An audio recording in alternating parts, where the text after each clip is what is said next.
పేట సమన్వయకర్త మాజీ మంత్రివర్యులు రజనీ గారు ప్రసంగిస్తారు.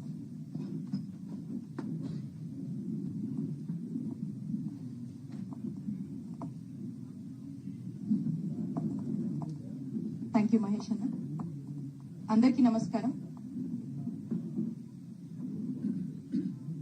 దళిత ముద్దుబిడ్డ మా వైఎస్ఆర్ కాంగ్రెస్ పార్టీ కార్యకర్త మందా సాల్మన్ గారి హత్య అత్యంత దారుణం, బాధాకరం.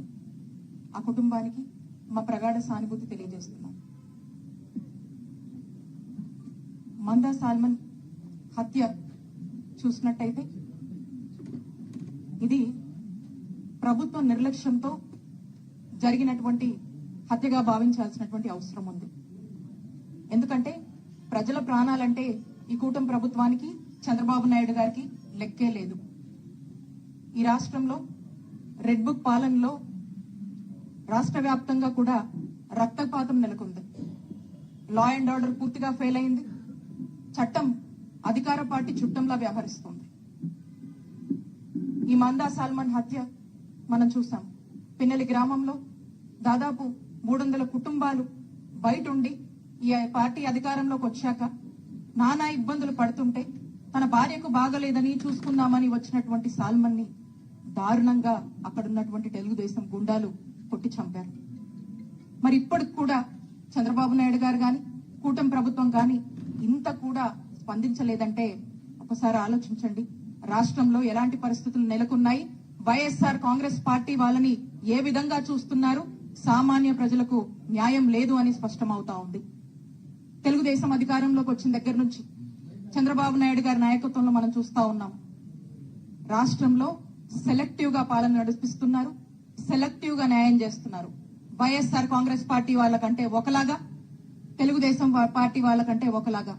ఈ రోజు సామాన్యులు పోలీస్ స్టేషన్లకు వెళ్లేటువంటి పరిస్థితి లేదు. ఈరోజు సామాన్యుడు పోలీస్ స్టేషన్ కి వెళ్తే అక్కడ నుంచి ఎమ్మెల్యేనో, ఎంపీనో, మినిస్టరో ఫోన్ చేసే వరకు కూడా వాళ్ళకు న్యాయం జరిగే పరిస్థితి లేదు. ఎన్ని చూసాం మనం కూటమి ప్రభుత్వం అధికారంలోకి వచ్చాక. ఒక సామాన్యుడు వెళ్లి కంప్లైంట్ ఇస్తే దానికి ఇక మళ్ళీ ఏమి న్యాయం జరగట్లేదని రోడ్డెక్కితే అదే సామాన్యుడి మీద తిరిగి ఆ కంప్లైంట్ వాళ్ళనే ఈ రోజు వాళ్ళ మీదే కంప్లైంట్ పెట్టే పరిస్థితుల్లో ఈ రోజు పోలీస్ స్టేషన్లు పనిచేస్తా ఉన్నాయి.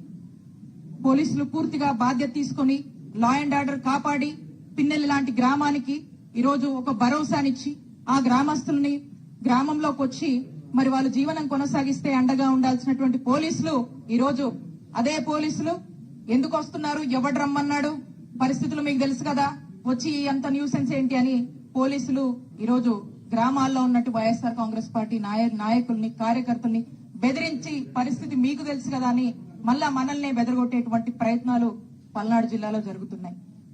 ఏదేమైనప్పటికీ ఈ పల్నాడు జిల్లాలో జరుగుతున్నటువంటి దారుణాలు, ఆ బాధలు, ఆ ఇబ్బందులు అధికారంలోకి కూటమి ప్రభుత్వం వచ్చిన దగ్గర నుంచి కూడా వైఎస్ఆర్ కాంగ్రెస్ పార్టీ అనేక ఇబ్బందులు పడుతుంది. అయినా కూడా ధైర్యం చెడకుండా, భయపడకుండా, కేసులు పెట్టినా, అరెస్టు చేసినా, జైళ్లకు పంపించినా వెనక్కి తిరగకుండా పార్టీ కోసం, పార్టీ మన నాయకుడు జగన్మోహన్ రెడ్డి గారి కోసం పనిచేస్తుంది పల్నాడు జిల్లా. మరి ఈ మందా సాల్మన్ విషయంలో మరి ఆ కుటుంబం ఎంత బాధపడుతుందో మనమంతా కూడా ఇందాక మహేష్ అన్న వీడియో రూపంలో వేసి మనందరికి కూడా చూపించడం జరిగింది. అందరం కూడా బాధపడతా ఉన్నాము. ఏదేమైనప్పటికీ మందా సాల్మన్ గారికి న్యాయం జరిగే వరకు కూడా వైఎస్ఆర్ కాంగ్రెస్ పార్టీ మన పోరాటం ఆపదు అని తెలియజేసుకుంటున్నాము. వైఎస్ఆర్ కాంగ్రెస్ పార్టీ స్పెషల్లీ కాసు మహేష్ రెడ్డి అన్న అందరం కూడా మరి ఆ కుటుంబానికి పూర్తి స్థాయిలో అండగా ఉన్నాం. ఈ పోరాటం ఎక్కడి వరకైనా కూడా మరి తీసుకువెళ్తాం, ఆ కుటుంబం కోసం పోరాడతామని తెలియజేసుకుంటూ నాకు ఈ అవకాశం ఇచ్చినటువంటి పెద్దలందరూ కూడా ధన్యవాదాలు తెలియజేస్తున్నాం. Thank you. ఇప్పుడు మాజీ మంత్రివర్యులు